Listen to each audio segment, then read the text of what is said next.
Breakup కూడా ఒక వంతుకు మంచికేనా? విడిపోవటం మనసుని గాయపరిచినా ఒక రకంగా మేలే చేస్తోందా? చాలా మంది ముద్దుగుమ్మలు లవర్స్ తో విడిపోయాకే కెరియర్ లో సెటిల్ అయ్యారు.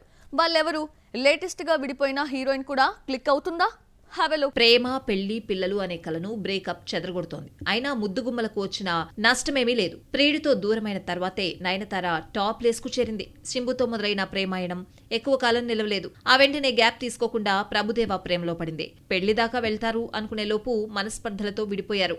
ప్రభుదేవకు దూరమైన తర్వాతే నయన్ టాప్ ప్లేస్ కు చేరింది. వరుస సినిమాలతో బిజీ అయిపోయింది. సౌత్ లోనే ఎక్కువ రెమ్యూనరేషన్ తీసుకున్న హీరోయిన్ గా రికార్డ్ క్రియేట్ చేసింది.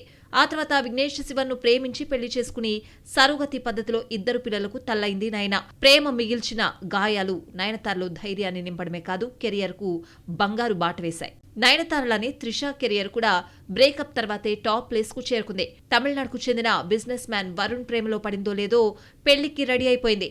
పనిలో పనిగా ఎంగేజ్మెంట్ కూడా జరిగింది. అయితే ఆ తర్వాత ఈ ఇద్దరి మధ్య వచ్చిన మనస్పర్ధలతో పెళ్లి క్యాన్సిల్ అయింది. ఆ తర్వాత త్రిష ప్రేమ పెళ్లి ఊసెత్తకుండా 40+ లోకి అడుగుపెట్టేసింది. వయసుతో పాటు అందం పెంచుకుంటూ స్టార్స్ కు మెయిన్ ఆప్షన్ అయిపోయింది త్రిష. తమన్నా, విజయ్ వర్మ పెళ్లి చేసుకోకపోయినా 3 ఏళ్ల నుంచి భార్యాభర్తలాగానే కలిసిమెలిసి తిరిగారు. మిల్కీ బ్యూటీ ఎక్కడికి వెళ్లినా ప్రియుణ్ణి తీసుకెళ్లింది. అయితే 2 నెలల నుంచి తమన్నా సోలోగా కనిపించడంతో బ్రేకప్ రూమర్స్ చక్కలు కొడుతున్నాయి. ఈగోస్, డామినేషన్స్ ఉన్నట్టుండి క్లాష్ కావడంతో విడిపోవాలని నిర్ణయించుకున్నారట. లవర్స్ తో విడిపోయిన తర్వాతే చాలా మంది ముద్దుగుమ్మల కెరియర్ దూసుకుపోయింది. 3 ఏళ్లుగా విజయవర్మ ప్రేమలో విహరించి రీసెంట్ గా బ్రేకప్ చెప్పేసింది. ఇక నుంచైనా కెరియర్ పై కేర్ పెట్టి మళ్లీ టాప్ పొజిషన్ కు చేరుతుందా?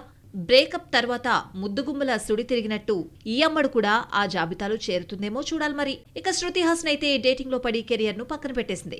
డూడిల్ ఆర్టిస్ట్ సతాను హజారికాతో 3 ఏళ్లు డేటింగ్ తర్వాత గుడ్ బై చెప్పేసింది. దీనికి ముందు కూడా ఓ ఫారిన్ అబ్బాయిని ప్రేమించి కమల్ కు కూడా పరిచయం చేసింది. ఇంకేముంది, పెద్దల అంగీకారంతో పెళ్లి కూడా చేసుకుంటుంది అనుకున్నారంతా. సిద్ధుతో మొదలైన ప్రేమ కథను సీక్వెల్స్ వారీగా నడిపించింది. ప్రస్తుతం సోలోగా ఉన్న శృతి బ్రేకప్ తర్వాతే రజనీకాంత్ కూలీ ఛాన్స్ అందుకోవడమే కాదు, చేతి నిండా సినిమాలతో బిజీగా ఉంది. రష్మిక ప్రస్తుతం విజయ్ దేవరకొండ ప్రేమలో ఉందంటూ వార్తలొస్తున్నా కెరియర్ తొలినాళ్లలోనే ఈ అమ్మడికి బ్రేకప్ స్టోరీ ఉంది. డెబ్యూ మూవీ కిరాక్ పార్టీతోనే హీరో రక్షిత్ శెట్టి ప్రేమలో పడింది. ఇక పెళ్లే తరువాయి అన్నట్టు ఎంగేజ్మెంట్ కూడా జరిగింది. తెలుగులోకి ఎంట్రీ ఇచ్చిన తర్వాత ఈ లవ్ స్టోరీకి బ్రేకప్ పడింది. ఆ తర్వాత తక్కువ టైంలోనే స్టార్ గా ఎదిగి పాన్ ఇండియా హీరోయిన్ గా ఊహించని స్టార్డమ్ సొంతం చేసుకుంది రష్మిక.